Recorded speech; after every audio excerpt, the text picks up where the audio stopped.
கர்மவினை தீர்க்கக்கூடிய மூல மந்திரம். நீங்க கோவில்ல போய் விளக்கேத்துறதா இருந்தா இந்த மந்திரத்தை ஒரு முறை சொல்லுங்க. முற்பிறவியில செய்த பாவங்கள் எப்பிறவிக்கும் தொடராமல் இருக்க, இப்பிறவியிலேயே என் தந்தை வழியில் வந்த கர்மாவினை, என் தாய் வழியில் வந்த கர்மாவினைகள், என் தாயுடைய கர்ப்பத்திலிருந்து நான் இந்த பூமிக்கு கொண்டு வந்த கர்மாவினைகளும் இன்றோடு நிவர்த்தியாகட்டுன்னு 5 தீபம் விளக்கேத்தி சாமிக்கு தேங்காய் வளம் பூ மாலை கல்கண்டு வாங்கி அர்ச்சனை பண்ணி உங்க ஜாதகத்தை கொண்டு போய் சாமி பாதத்துல வச்சு இன்னையோட எனக்கு எல்லாம் நல்லது நடக்கும்னு மனசார கும்பிட்டு வாங்க. வாழ்க்கையில அசுர வளர்ச்சிக்கு வந்து. அனைவருக்கு வணக்கம். பாரம்பரிய திருவள்ளுவர் குல வம்சம் பிரசன்ன ஜோதிடர் சுப மாரிமுத்து திருப்பூர்லேருந்து இந்த பதிவு உங்களுக்காக. சுவாதி நட்சத்திரத்தை பற்றி இன்றைக்கி பார்க்க போகிறோம். என்னங்கம்மா? ரொம்ப சந்தோஷம். அப்போ சுவாதி நட்சத்திரம் வரும்போது அசுவனி பரணி கிருத்தி ரோகிணி மிருகசிரிசம் திருவாதிரை புனர்வசு பூச ஆயிலை மகம் பூர உத்திர அஸ்தம் சித்திரை சுவாதி அப்படி வரும்போது 15வது நட்சத்திரமாக வருது இல்லைங்களாங்கம்மா? இந்த 15வது நட்சத்திரம் வந்து சுவாதி நட்சத்திரம். இந்த 15வது நட்சத்திரம் சுவாதி நட்சத்திரமாக இருக்கிறனால நம்ம முன்னோர்கள் வாழ்ந்ததெல்லாம் சுவாதி நட்சத்திரம் வந்து காலச்சக்கரத்துக்கு 7வது ராசி துலா ராசி. இந்த துலா ராசியில் தான் சுவாதி நட்சத்திரம் பிறக்கும். இந்த துலாம்ங்கிறது யார் அப்படின்னு கேட்டிங்கன்னா சுக்கரனுடைய வீடுங்க. ஓகே. இது அதிகமாக பார்த்தீங்கன்னா சுவாதி நட்சத்திரம்ங்கிறது தேன்பூச்சி. இந்த தேன்பூச்சினா என்ன அப்படின்னு கேட்டிங்கன்னா இந்த தேன்பூச்சியோட குணம் என்னன்னு உங்களுக்கு தெரியுங்களா? தேனெல்லாம் கொண்டு வந்து ஒரு ராட்டில் வைக்கும். பார்த்துருக்கீங்க? அந்த ஒரு ராட்டில் கொண்டு வந்து தேனை எங்கெங்கேயோ பூக்கள்லேருந்து பறிச்சுட்டு வந்து தேனை கொண்டு வந்து ஒரு சேகரித்து வைக்கும். இந்த தேன் கூடு வந்து கூடு கட்டும். கடைசியாக தேன் ரொம்ப வலிஞ்சு சொட்டாக ஒழுகிற காலம் வரும்போது யாரும் ஒருத்தர் தேனை தூக்கிட்டு போயிடுவாங்க இல்லைங்களா? அப்போ இந்த சுவாதி நட்சத்திரக்காருடைய வாழ்க்கையில் எப்படி இருக்குன்னா சுவாதி நட்சத்திரம் எல்லாத்தையும் உருவாக்குவாங்க, மற்றவங்க அனுபவிப்பாங்க. ஓகே. என்னங்கம்மா? இதை தெரிஞ்சிட்டாங்கன்னா அவங்களுக்கு அளவாக உருவாக்கலாமல்ல. யாருக்கோ பெரிய பிரம்மாண்டமாக செய்கிறத விட எனக்கு இந்த வீடு போதும், எனக்கு இந்த வண்டி போதும், எனக்கு இந்த வாழ்க்கை போதும் அப்படின்னு அவங்களுக்கு அளவாக உருவாக்கிட்டா அது அவங்களுக்கே சொந்தம். எல்லாமே நான் பெருசாக நான் பண்ண போகிறேன்னு சொல்லி பண்ணினா அவங்க அதை உருவாக்குவாங்க, இவங்க அனுபவிக்க முடியாது. இதை சுவாதிங்க. நிறைய பேர்த்த பார்த்துருக்கேங்க இந்த உலகத்தில் நல்லா வளர்த்தி வாழும் பண்ணி இந்த சுவாதி நட்சத்திரக்காருடைய குணம் என்னென்னு கேட்டிங்கன்னா கடைசி வரைக்கும் மற்றவங்களுக்காகவே வாழக்கூடியதுங்க. இப்போ பாருங்கள், அந்த தேன் பூச்சி வந்து மற்றவங்க எடுத்துகிட்டு போகிறக்காக இது எத்தனை பூக்களை போய் பறிச்சுட்டு வந்ததுங்க தேன்களை. அதுபோல் அவங்க வாழ்க்கையில் எல்லாம் தேடி வச்சு வாழ்க்கையில் இன்ன வரைக்கும் நம்ம வந்து பெருசாக எதையும் அனுபவிக்க முடியாமல் 7வது ராசி என்பது துலா ராசி. இந்த துலாம்னா இந்த தட்டும் இருக்குது இல்லைங்களா? இந்த 2 தட்டும் இருக்குது துலாம். ஒரு சரிசமமாக வாழ்ந்துட்டு போனால் உங்கள் வாழ்க்கை நல்லா இருக்குங்கிறதுக்காகத்தான் அந்த காலத்தில் நீதி தேவதையை முன்னாடி வச்சு தராசை வச்சுருக்காங்க.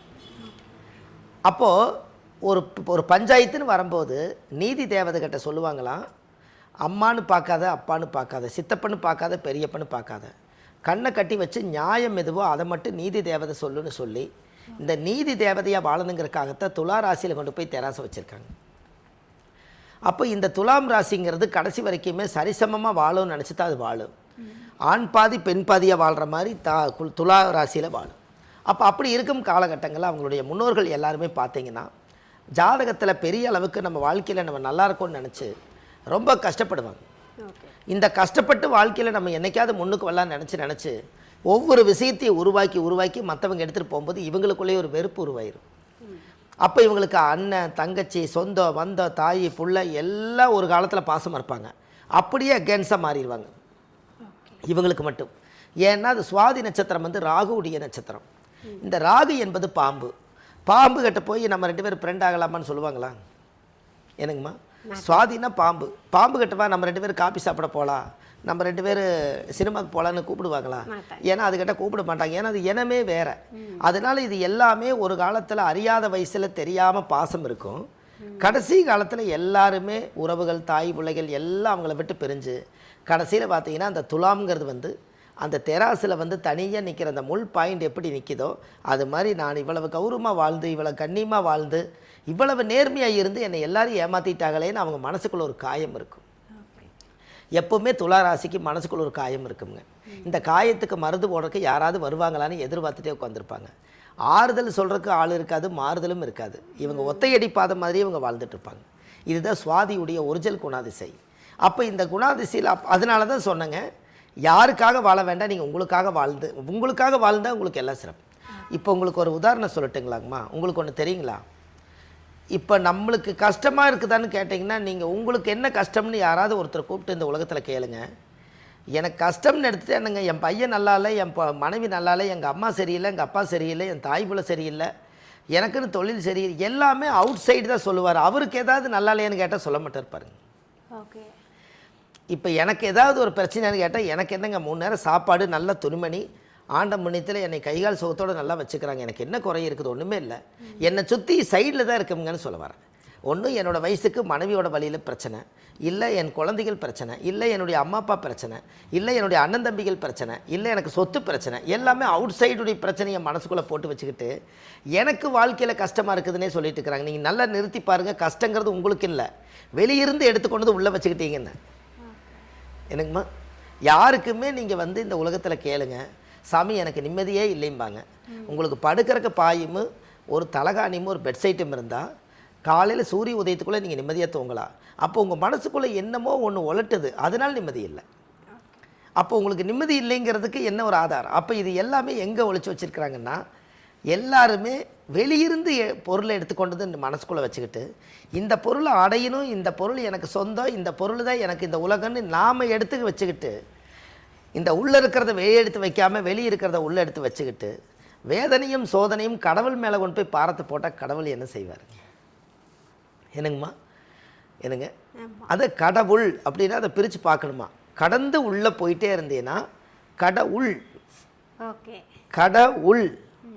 நீ கடந்து உள்ளே போனேன்னா உன்னுடைய கஷ்ட நஷ்டத்துக்கெல்லாம் ஒரு ஆழமான ஒரு விஷயம் கிடைக்குங்கிறதுக்காக நீ கடந்து உள்ளே போங்கிறத காலப்போக்கில் கடந்து உள்ளே கடவுள் கடவுள் கடவுள் காலப்போக்கில் கடவுள்னு வந்துருச்சு.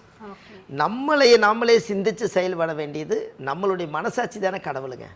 இந்த காலையில் எழுந்திரிச்சனே சூரியன் உதயமாகுது, அந்த சூரியன் உதயமாகலினா ஒரு தாவரம் கூட சுரக்காது. அப்போ சூரியனா அவர் கடவுளாக ஒழிக்கிறாரு, இரவில் சந்திரனாக ஒழிக்கிறாரு. அப்போ இது எல்லாம் தான் கடவுள். அப்போ நமக்குள்ள பிரச்சனை எடுத்து உள்ளத்தில் அழுகிறது, வெளியே சிரிக்கிறது, தன்னோட வேதனை தனக்குள்ளேயே மூடி வச்சுட்டு இன்றைக்கி சரியாயிரும் நாளைக்கு சரியாயிருன்னு நம்மளுக்குள்ளேயே வேஷத்தை போட்டுட்டு வெளி உலகத்துக்கு வாழ்ந்து என்ன பிரயோஜனம்? நமக்காக வாழ்கிற வாழ்க்கை எப்போது? என்னங்கம்மா? அது வேணும் இல்லைங்களா? இந்த உலகத்தில் நல்லா தெரிஞ்சு போச்சுங்க. 120 வருஷம் வரைக்கும் ஒரு மனிதனுடைய ஆயுள் இருந்தது. இப்போ 60 வயசுக்கு மேலே தடி கொடுத்துருவாங்களாட்டு இருக்குது. இந்த 60 வயசுக்குள்ளே உங்கள் வாழ்க்கையே மனநிறைவு ஆயில்னா உங்கள் ஆன்மாவே திருப்தி அடையாதே. நம்ம உடம்பு மட்டும் திருப்தி ஆகாது, நம்ம ஆன்மாவே திருப்தி அடையலைன்னா நமக்குள்ளே ஒரு ஆன்மா ஒன்று நம்மளோட வாழ்ந்துட்டு இருக்குதுங்க. இந்த ஆன்மா யாருன்னு கேட்டிங்கன்னா, உங்களுக்கு ஏதாவது ஒரு பிரச்சனைன்னா என்ன சொல்கிறாங்க வெளியிருந்து? நீ மனசாட்சியை தொட்டு சொல்லு. என்ன? நீ மனசாட்சியை தொட்டு சொல்லு, மனசுக்குள்ள இருக்கிற சாட்சி சொல்லுமான்னு பார்க்கலாங்கிறாங்க. அந்த மனசாட்சிங்கிறது நமக்கே குற்றம் எது நல்லது எதுன்னு தெரியறது. உள்ளுக்குள்ள ஒரு மனசுக்குள்ள ஒரு சாட்சி, ஒரு ஜீவன் இருக்குது. அதுக்கு நம்ம நேர்மையாக இருக்கணுங்கிறதுக்காகத்தான் எது பேசினாலும் நம்ம மனசார பேசுகிறோம். அப்போ இந்த சுவாதி நட்சத்திரம் இந்த உலகத்தில் எல்லாமே பார்த்திங்கன்னா அது மனசார மற்றவங்களுக்காக வாழ்ந்துட்டு எல்லாத்தையும் இழந்துட்டு அது தனிமரமாக தான் நிற்கிங்க. பத்தாவது ராகு என்பது ராகு உடைய நட்சத்திரம். இந்த ராகு என்பது பாம்பு. பாம்பு இருக்கிற இடத்துல நம்ம இருப்போமா? அப்போ அது கடைசி வரைக்கும் வாழ்க்கையில் எல்லாம் இருக்குது, ஆனால் மனசு தனியாக தான் இருக்குங்க. இந்த சுவாதி நட்சத்திரம் துளாராசி, அது சுக்கிரனுடைய வீடு. அதனால தான் அவங்க வாழ்க்கையில் எல்லாம் கடந்த கஷ்டத்தை எல்லாம் அனுபவிச்சு என்னைக்காவது ஒரு நாள் நான் வாழ்க்கையில் நல்லா இருக்க மாட்டேனான்னு இந்த மனம் ஏங்குமா? எப்படிங்கம்மா? எல்லாத்தோட வாழ்க்கையிலையும் பாருங்கள், ஒரு குட்டி சந்தோஷம்தான் வாழ்க்கையில். அந்த குட்டி சந்தோஷத்தை கெட்டியாக பிடிச்சிக்கலைன்னா புத்திசாலித்தனம் இல்லை. என்னங்கம்மா? குட்டி சந்தோஷத்தை கெட்டியாக பிடிக்கலைன்னா இருக்கிறதே நம்ம இழந்துருவோம். நம்ம பெருசாக சந்தோஷமாக ராஜா மாதிரி வாழலான்னு நினைக்காதீங்க. ராஜா கிட்ட போய் கேட்டால் தான் தெரியும் அவரோட வாழ்க்கை எப்படி வாழ்ந்தார். இவங்க சொல்கிறது வேணால் அப்படி உதாரணத்துக்கு சொல்லுவாங்க, நான் ராஜா ராணி மாதிரி வாழலான்னு நினைக்கிறேன்னு. ராஜா கிட்ட போய் கேட்டோம்னா 1000 கதைகள் சொல்லுவார். ராணி கிட்ட போய் கேட்டிங்கன்னா நான் ஏன் பிழைக்கிறேன்னு எனக்கே தெரியம்பார். இது பேருக்கு ராஜா ராணின்னு வந்துருச்சுங்க. எல்லா வாழ்க்கையிலையும் மனித பிறவி எடுத்தால் இந்த கஷ்டத்தில், இந்த கஷ்டம் துன்ப இன்ப பிறப்பு இறப்பில் எல்லாமே இருக்குது இல்லைங்களா? எல்லாத்தையும் அனுபவிச்சதானே கலந்த கலவை தானே வாழ்க்கை. என்னங்கம்மா? 1/2 மணி நேரம் சிரித்தா நீங்கள் 1/2 மணி நேரம் அழுதாகணும். அப்படின்னா பார்த்துக்குங்க கடவுள் எப்படி வச்சுக்கிறாருன்னு பாருங்க. அப்போ இந்த சுவாதி நட்சத்திரம் அப்படித்தாங்க அவங்க வாழ்க்கை. அவங்ககிட்ட போய் இந்த மனசார இந்த கதையெல்லாம் சொன்னீங்கன்னா, எப்போங்க நீங்கள் இதை பார்த்தீங்க? நடந்ததை நடந்த மாதிரியே சொல்கிறீங்களே, இது எப்போ இதை பார்த்தீங்கன்னு கேட்பாங்க. ஆனால் நாம் படித்த காலமெல்லாம் என்னென்னு கேட்டிங்கன்னா, சுவாதி நட்சத்திரத்தில் பிறந்துக்கிறவங்க இவ்வளவு கஷ்டத்தை அனுபவிச்சுட்டு முதல்ல அவங்க வந்து உண்மையாக உயிர் வாழ்ந்துட்டு இருக்கிறாங்க பாருங்கள், அது பெரிய பாக்கியம். என்னைக்காவது ஒரு நாள் நான் நல்லா இருக்க மாட்டேனான்னு வைராக்கியத்துக்காக வாழ்ந்துட்டு இருப்பாங்க. இந்த சுவாதி நட்சத்திரத்தில் பிறந்தா முதல் ராகு திசையில் பிறந்தாங்களா, இப்போ ராகு திசை 18 வருஷம்னா ஒரு 9 வருஷம் அவங்க வாழ்க்கை அந்த திசை இருப்பு இருக்கும். அடுத்து குரு ஒரு 16 வருஷம், 16 ஒரு 9 இருங்க, 16 ஒரு 9 25. இந்த 25 வயசுக்குள்ளே இவங்களுடைய வாழ்க்கைக்கு கல்யாண வயசு வந்துடும். அப்போ ராகு முடிஞ்சு குரு, இவங்களுக்கு சனி திசையில் கல்யாணம் 19 வருஷங்க. அப்போ 25 ஒரு 20 அப்படின்னு வரப்போது ஒரு 35 34 வயசுக்குள்ளே ராகு திசை முடிஞ்சு குரு முடிஞ்சு சனி திசை வந்துடும். இந்த சனி திசை 35, புதன் திசை வரும்போது 17 வருஷங்க. இப்போ அது 35 ஒரு 17 52ங்கும் போது அப்போ இவங்களுக்கு புதன் திசை முடிஞ்சு கேது திசை வரும்போது 57 வயசு ஆயிரும். சுக்கிரன் திசையில் இவங்க ரிட்டையர்டு. என்னங்க, சுக்கிரன் திசையில் இது ரிட்டையர்டு. அப்போ இந்த ஜாதகத்துக்கு மெயினாக பார்த்தீங்கன்னா இவங்களுடைய வாழ்க்கையில் கொஞ்சம் கொஞ்சமாக ஒவ்வொரு கால திசையிலையுமே 10 வயசுக்குள்ளே அவ்வளவு கஷ்டத்தை அனுபவிச்சிருப்பாங்க.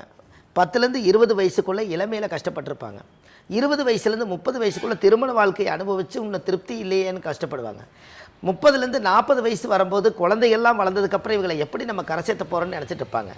40லேருந்து 50 வயசு வரும்போது கொஞ்சம் மூச்சு விடலான்னு நினைக்கும் போது குழந்தையோட கடமைகள் உள்ளே வந்துடும். 50லேருந்து 60 வயசு வரும்போது நான் எப்போ ரிட்டையர்ட் ஆகுன்னு தெரியாமல் இந்த குழந்தை கடமை முடிச்சுட்டா நான் வெளி உலகத்துக்கு வந்துடலான்னு இருக்கிறேன்னா 60 வயசு வரைக்கும் இருப்பாங்க. இந்த 60 வயசுக்கு மேலே தான் அவங்க வாழ்க்கையை முதல்ல அமைதியாகும். அது வரைக்கும் இவங்களுடைய போராட்டம் இருக்குன்னு வச்சுக்கோங்களேன். அப்போ இது எல்லாமே இந்த சுவாதி நட்சத்திரத்துக்குள்ளே இவ்வளவு ரகசியங்களையுமே ஒரு பெண்ணாக இருந்தால் அந்த பெண்ணோட மனசுக்குள்ளே இவ்வளவு பாரத்தையும் கொண்டு போய் நம்ம துணிச்சு வச்சுட்டா அந்த பொண்ணை எப்படி மனசை இறக்கி வச்சுட்டு சந்தோஷமாக வாழுன்னு சொல்லுங்கள். அதனால தான் வெளியிருந்து பார்க்குறவங்களுக்கு நல்ல துணிமணி கட்டியிருப்பாங்க, முகபாவனை நல்லாயிருக்கும், எல்லாரும் போட்டுக்கிற மாதிரி கை நிறைய கால் நிறைய கழுத்து நிறைய நகை நட்டு போட்டிருப்பாங்க. அவங்கள புதுசாக தனியாக உட்கார வச்சு ஒரு அறையில் உட்கார வச்சு கதை கேட்டிங்கன்னா காசி படத்தில் சொன்ன மாதிரி என் மனவானில் சிறகை விரிக்கும் வண்ண பறவைகளே என் கதையை கேட்டால் உங்கள் சிறகுகள் தன்னால் மூடிக்கொள்ளும். அப்படித்தான் அவங்க வாழ்க்கை இருக்குமாங்க. அப்போ அவங்களுக்கெல்லாம் ஒரு கோயிலுக்கு நீங்கள் போயிட்டு வந்தால் கண்டிப்பாக அதுலேருந்தாவது ஒரு மாற்றம் கிடைக்கும் இல்லைங்களா. அதனால் சுவாதி நட்சத்திரக்காரர் உண்மையாலுமே சாதிக்க பிறந்தவங்க, எதுலேயுமே தோற்று போக மாட்டாங்க. அப்பளவு கஷ்டம் அனுபவிச்சும் கூட இன்னமும் நம்ம நல்லா இருக்கிறதுக்கு ஒரு வழி பிறக்குன்னு சொல்லி உயிரோடு இருக்கிறாங்க, உயிர் வாழ்கிறாங்க. அப்படின்னா ஏதோ ஒரு தேடல் இருக்கா இல்லைங்களா. அப்போ கண்டிப்பாக அந்த சுவாதி நட்சத்திரத்துக்கு உண்டான கோயில் இந்த பதிவில் கொடுக்குறேங்க. அந்த கோயிலுக்கு போயிட்டு வந்தாச்சுன்னா அவங்க வாழ்க்கையில் ஒரு அசுர வளர்ச்சி இருக்குங்க. கண்டிப்பாக இதை செய்துட்டு வரட்டுங்க. அந்த நட்சத்திர தோஷ நிவர்த்தியானால் இந்த பாரமெல்லாம் குறைஞ்சு நிம்மதியும் சந்தோஷம் நிரந்தரமாக இருக்கும். சரிங்களாம்மா? அதாவது சுவாதி வந்து குட்டி சந்தோஷத்தையும் கெட்டியாக பிடிச்சிக்கணும்னு சொல்லிட்டு ரொம்ப அழகாக சொல்லிட்டீங்க. ஏன்னா வந்து பல்வேறு கஷ்டங்களை வந்து எனக்கு தெரிஞ்சு சுவாதி வந்து தனியாக நின்று ஃபேஸ் பண்ணுறாங்கன்னு நினைக்கிறேன். கண்டிப்பாக நீங்கள் கொடுத்துருக்கக்கூடிய இந்த விளக்கம் அப்படின்றது வந்து அவங்களுக்கு வந்து மன நிறைவை கொடுக்கும் அப்படின்னு ஐயா. சரி ஐயா, ரொம்ப நன்றிங்கம்மா. வணக்கம்மா. இப்போ சுவாதி நட்சத்திரக்குமே நீங்கள் வந்து பலன்கள் வந்து எதிர்காலத்தை வச்சு ரொம்ப அழகாக சொல்லி முடிச்சிட்டீங்க. கண்டிப்பாக அவங்களுக்கு ஒரு கோவிலும் சொல்கிறதா சொல்லியிருந்தீங்க. கண்டிப்பாங்கம்மா. இப்போ இந்த சுவாதி நட்சத்திரம் எந்த கோவிலை போய் வழிபட்டுட்டு வரணும்? கண்டிப்பாங்கம்மா. அதாவது இதுவரைக்கும் நிறையா மக்களுக்கு ரகசியமாக தெரியாத ஒரு கோயில் வந்துங்க, சுவாதி நட்சத்திரத்துக்குன்னே ஒரு கோயில் இருக்குது. ஓகே. இந்த சுவாதி நட்சத்திரத்துக்கு எத்தனையோ கோவில்கள் இருக்குதுங்க. ஆனால் நட்சத்திர கோயில் இது வரைக்கும் மக்களுக்கு தெரியணும் இல்லைங்களா. அது சென்னையில் பூந்தமல்லி பக்கத்தில் சித்துக்காடுங்கிற ஊரில் தாத்திரீஸ்வரர்னு ஒரு கோயில் இருக்குதுங்க. இந்த கோவிலில் போய் சாமிக்கு 5 விளக்கு தீபம், சுவாமிக்கு தேங்காய் பழம் பூ மாலை கல்கண்டு வாங்கி அர்ச்சனை பண்ணி அந்த கோவிலில் சாமி கும்பிட்டு வந்தீங்கன்னா அன்னையிலேருந்து உங்களுக்கு அசுர வளர்ச்சிங்க. இதை பண்ணிட்டு வாங்க, நல்லதே நடக்கும்.